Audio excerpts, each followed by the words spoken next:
All right, good morning. Good morning. I don't like really showing myself on camera. Um, but I said eventually that I was going to start doing that so that the people, whoever watches my videos, will know who I look like. I want to talk about mental illness and the Black community. I suffer from depression, suicide, and borderline personality disorder. I'm not gonna lie, it's very, very stressful. And it's also annoying because in the Black community, people don't believe in mental illness. Some will even say, oh, that's a white folks thing. Well, it's not a white folks thing, it's a mental illness thing. And with borderline personality disorder, it sucks because I can have a great day, and then there are days where I just feel like I'm walking on eggshells. I'm crying, I'm constantly thinking of ways to kill myself. It's horrible. The intrusive thoughts are real. And I know a lot of Black people are like this believer in God and give it to God, pray on it, a lot of this. But the sad part is you can't run away from your thoughts.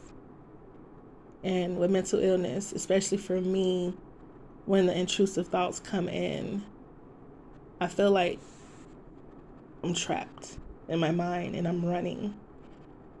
But because you can't run from your own thoughts, I just sit in a corner balled up and I just take it.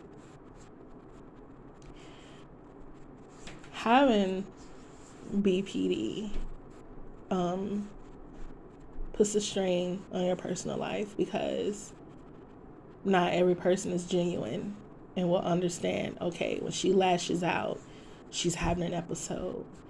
When she's not picking up her phone, she's probably feeling down and don't want to talk to anyone. And that's another thing with a phone call. People, like, you never know whose life you're saving by picking up the phone. And phones are so like caught up with technology now to where you can call somebody and they'll say call waiting, meaning they're on the other line. Or if you send them a text, it'll say read. And, they read it, don't respond, and, call waiting, don't click over, which is crazy because for us, we're the total opposite. I know I am. It's been plenty of times I've been asleep and 1 o'clock, 11 o'clock, 3 o'clock in the morning, and I pick up the phone for people so that I can hear their problems and talk to them. But nobody does it for me. Nobody picks up for me, and that's hurtful. And so when we send the text, all right, that's cool, I'm sorry I bothered you, I won't bother you again, because we feel like we're annoying you. We feel like I'm a burden to this person. They don't want to be bothered, because one thing about it I learned is that people are going to make time for those they want to. They absolutely are. And I don't care who I'm on the other line with.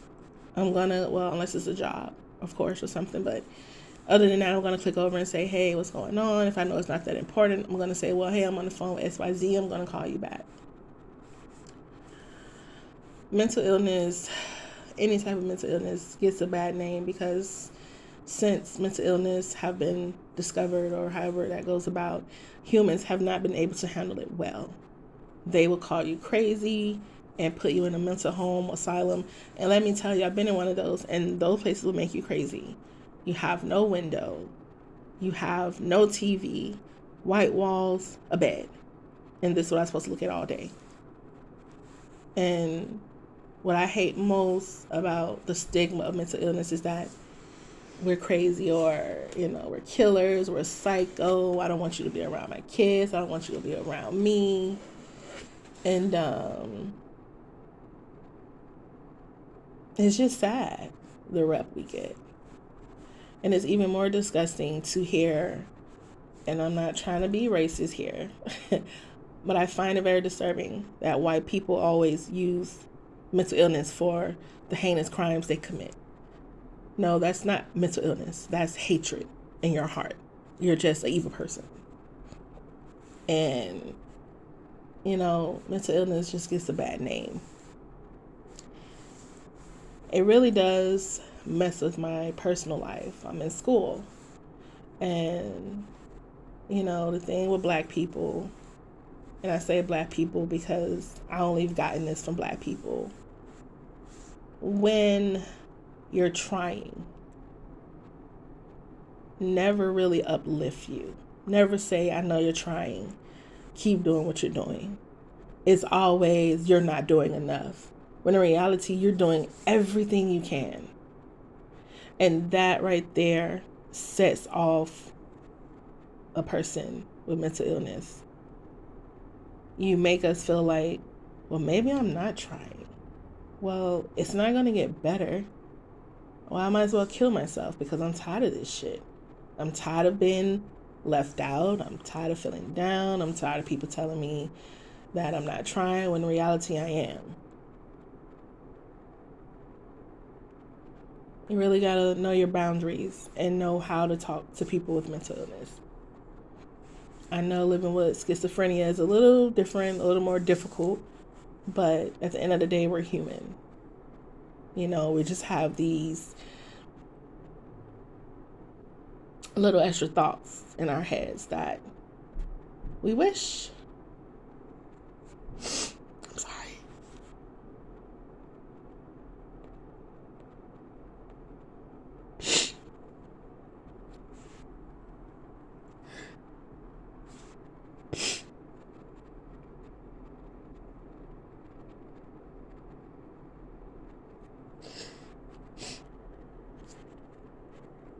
I'm sorry.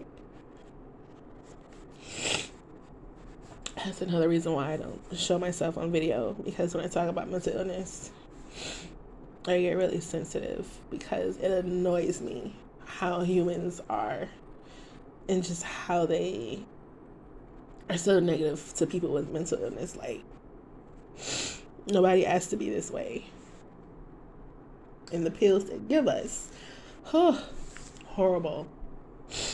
I'm not gonna talk about the medicine, whatever, but the pills they give me, I don't take them. I don't. I honestly feel like they make me more suicidal. And when I'm on the pills, I notice I self-inflict way more than I would when I'm not. And that's another thing, like cutting ourselves. It's a pain reliever. And I know some of you like, what the fuck? How is cutting yourself a pain reliever? It is. It is. You can't see my arm, but okay, a little bit there. You can't really see it, but I have over 40 marks. Some are gone, some are a little visible, as you can see there, but it's a pain reliever. Like, I think my only fear is that I'm gonna be alone forever.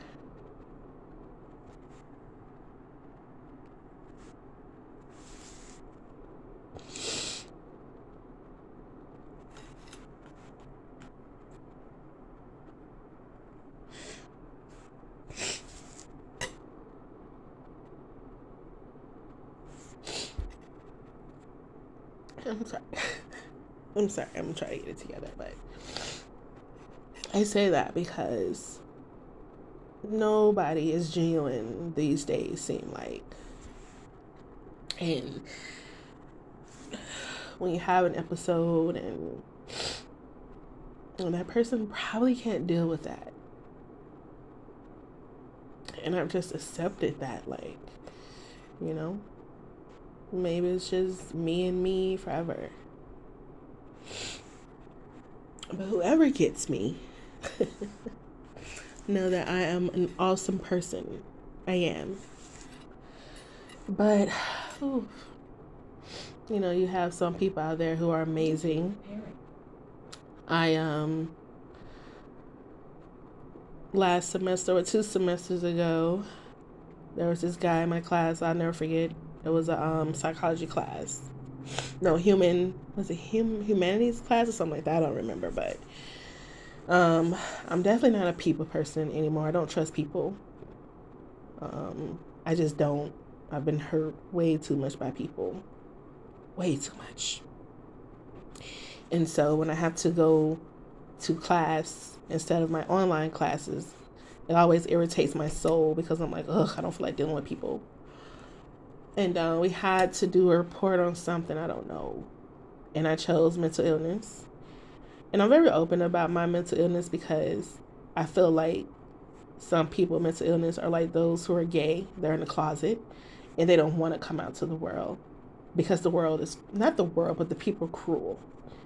And unfortunately, although somebody has known you for years, they find out you have this and it's like, because of the stigma behind it.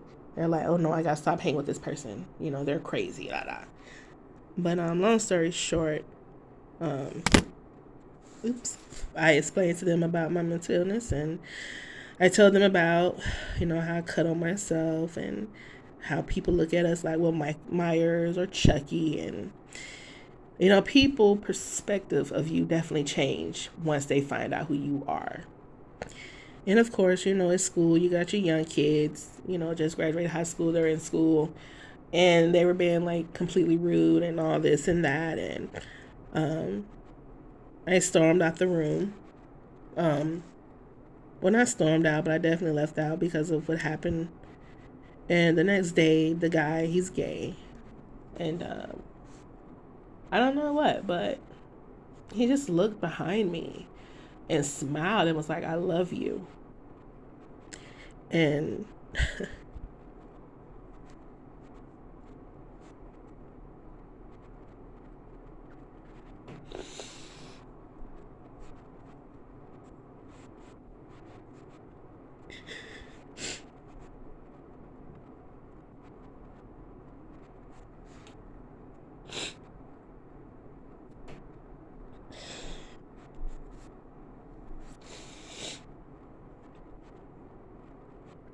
he don't know it.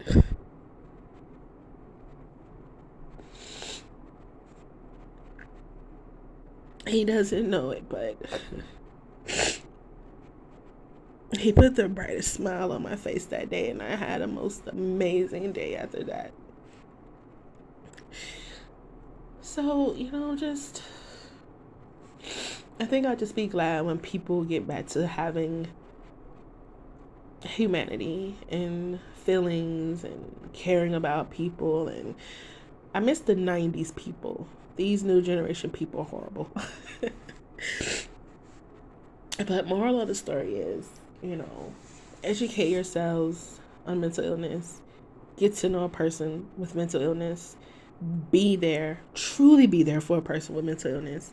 And for God's sakes, pick up that fucking phone when we call. Because you don't know what we're going through or what we're feeling. And just be kind. Like, if a person have mental illness or not, like, just be kind to people because you don't know what a person is going through. And just like the guy in my class turned around and told me he loved me, you can save a life. You can definitely save a life.